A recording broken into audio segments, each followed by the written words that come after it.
Tukatazame taarifa ambayo iliweza kutolewa na TFF pamoja na bodi ya ligi kuhusiana na mchezo wa ligi kusoka Tanzania bara, mchezo wa dabi ya Kariakoo, mchezo ambao unakutanisha kati ya Young African bingwa mtetezi dhidi ya Simba Sports Club. Kulikuwa na mijadala mbalimbali ambayo ilikuwa ikiendelea, hasa ya kuhusiana na uwanja ambao utakwenda kutumika mchezo huo wa dabi ya Kariakoo, ambapo katika mivutano kadha wa kadha, huku wenyeji wa mchezo huo tunafahamu ni klabu ya soka ya Young African. Wao waliwasilisha uwanja wa New Amani Complex kule visiwani Zanzibar, ambapo ndio wanaotaka uwanja huo uweze kuchezwa dabi ya Kariakoo, lakini Simba Sports Club wao tuliweza kuona wakagomea taarifa hiyo, na wao waliweza kupendekeza uwanja wa Benjamin William Mkapa ili ndio uwe uwanja wa kuchezea dabi ya Kariakoo siku hiyo ya tarehe 1. Tuko na mchambuzi hapa na amekuja kudadavua mambo kadha kadha kuhusiana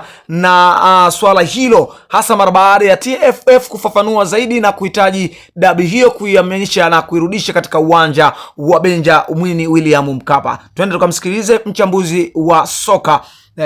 Bwana, sakata hili ni kweli lipo, na Young Africans wao ni wenyeji wa mchezo na walihitaji mchezo huu uende pale New Amani Complex Zanzibar.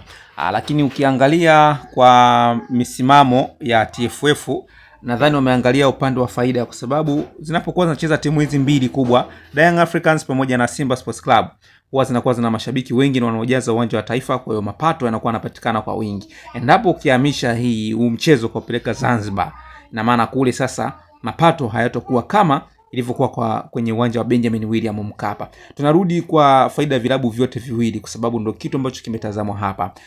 Mashabiki wengi wa Simba na Yanga wapo Tanzania bara, visiwani ni wachache.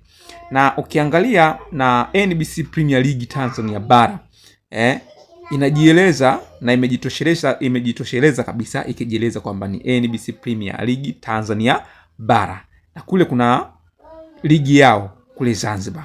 So Yanga kwa kuchagua uwanja wa nyumbani kuwa kule Zanzibar sio kigezo cha kuhamisha kila mchezo, kwa sababu mchezo wa dabi ya Kariakoo ni dabi kubwa mno barani Afrika, inatazamwa na nchi mbalimbali, na mashabiki wanatoka sehemu mbalimbali wanapanda magari yao na kuja kutazama mchezo huu kunako uwanja wa Benjamin William Mkapa. Na ndio maana tulikuwa tuna uwanja wa Taifa.